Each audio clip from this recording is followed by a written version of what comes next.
Hey there, everybody. Hope you're doing good. We're making these small journal, glue books, writing journals, whatever you choose to call them or how to make them your absolute own. This is a great idea from Lyric Lover Crafts, and I will link her in the description box below. She just has all kinds of cool ideas, especially if you guys do like craft fairs or church bazaars or something like that. You can take this idea and develop it around the season and be able to sell things at church bazaars and all those good like fall and winter activities we have coming up, or our spring activities for that matter. I'm going to take you through here real quick. It's basically these come together with two 6x6 pieces of cardstock and copy paper. I just use plain copy paper in mine. I'll cut these for you so you can and score them so you can see how to make this pocket here. So do follow along. I love this one. It says, but first coffee. A lot of these are coffee themed. They have little coffee beans on them. This is a music thing. You can see this is Christmassy. You can see that they are pretty perfunctory. They're pretty simple, and you can add your own decorations, your own embellishments. I'm thinking about putting these in the Etsy store along with a package of cardstock and embellishments and stickers and fun things to bump them out with, you know, kind of like you would bump out a glue book. So let's get started. First thing you're going to need is some 6x6 cardstock. I did choose Christmas cardstock because that's what Judy and Sandy blessed me with, and that's what we're going to work with today. I need to grab my my little score tool right there. The first thing that you want to do is create a spine for your book. We're going to choose a 6x6, and we are going to score it at 4.5. All right, so we're going to put that up right up there. I'm going to score it at 4.5. I didn't realize I have my sound machine on, but that's okay. It's got crickets in the background. That's kind of nice. So this is the spine of your book.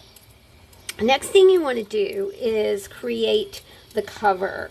And I think for this one, I am going to choose this piece of paper. So the cover is going to work like this, and then we'll glue this, and you'll see how really super pretty it all turns out.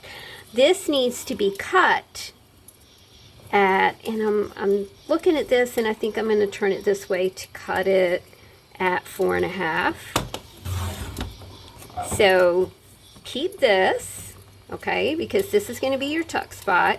This is just such a brilliant idea. It comes together really quick. You could get together with some friends and make these really fast for craft sales or bazaars or whatever you have going on. All right, I think we're done with cutting. Next thing we want to do is glue the cover onto the spine.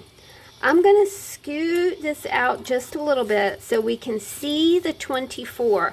I did this with the others because it wasn't quite, you know, I think it's fun like that, don't you? I mean, I think it's cool. We could just kind of reposition it just a little bit. Yeah, I'm going to reposition it just a little bit, and I'm going to cut that off. This is kind of a prime example of just adjusting what you see and being able to utilize scraps, right? I'm going to go ahead and glue the spine onto the cover, and I'm just using a bit of tacky glue. I cannot remember the girl's name over at Lyric Lover Crafts. I love her. I love her voice. I love her ideas. She's really got it going on, y'all. But she uses like a tape runner. I've never had a lot of luck with tape runners or anything like that. So I'm just using Eileen's tacky glue. Just regular old Eileen's, which really does, to me, really works great every time. I did get a little residual there, so I'm going to just kind of remove that with a little bit of tissue. There we go. I'm a super messy gluer. That's all there is to it. Now we're going to tuck the tuck spot right here. Just like that. And, you know, only glue it on 3 sides.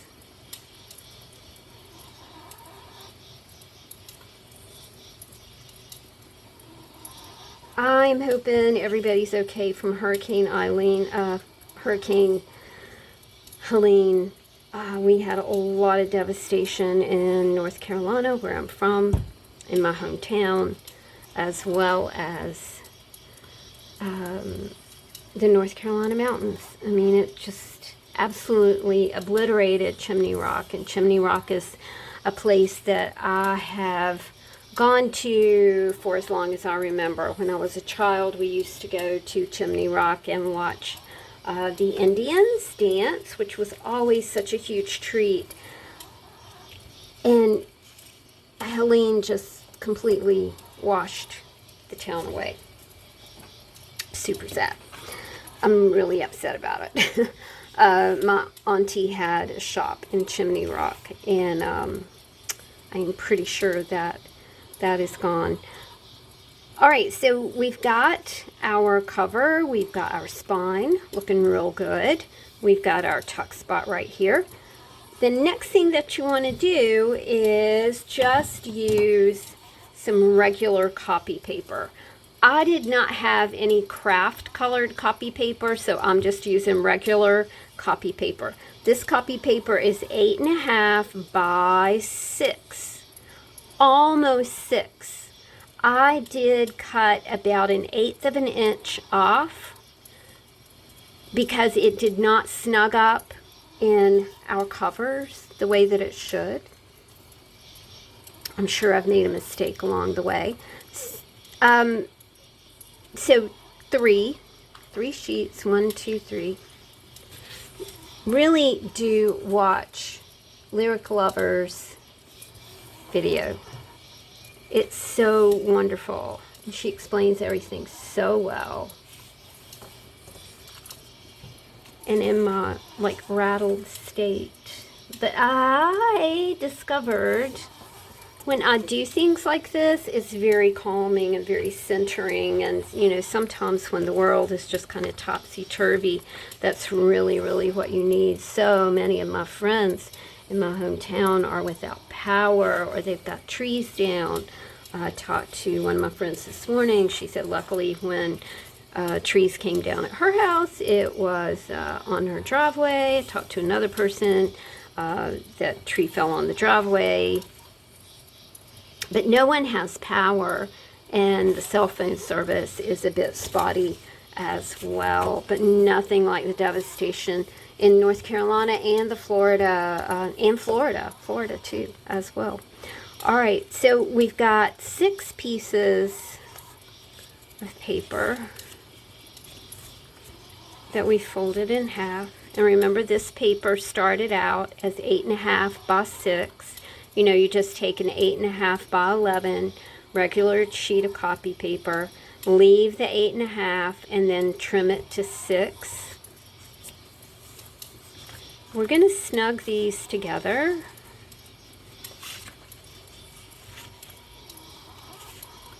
I found this, I worked on this yesterday as I was watching the hurricane news. And it was very comforting, you know, just to get something done.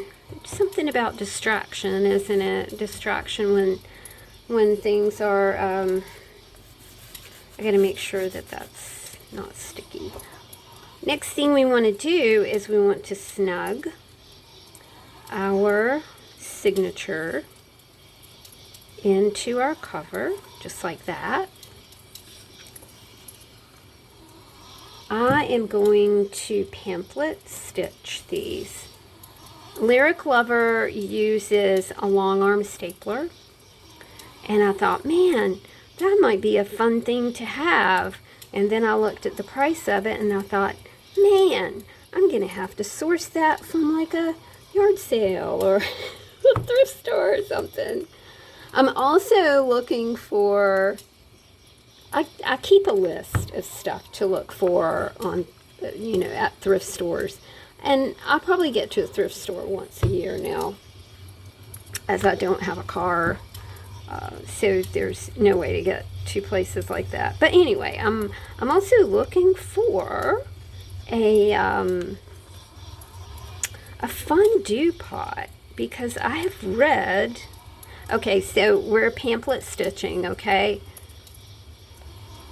we're going in the first hole, pulling through. I'm gonna grab this right here. Second hole. Sometimes you just gotta kind of wiggle that needle around a little bit. And now we go up. I learned to do this from Jenny Belly. If you don't know who Jenny Belly is, please rediscover her. She's an exceptional artist.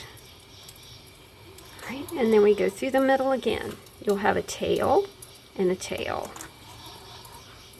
You tie these together.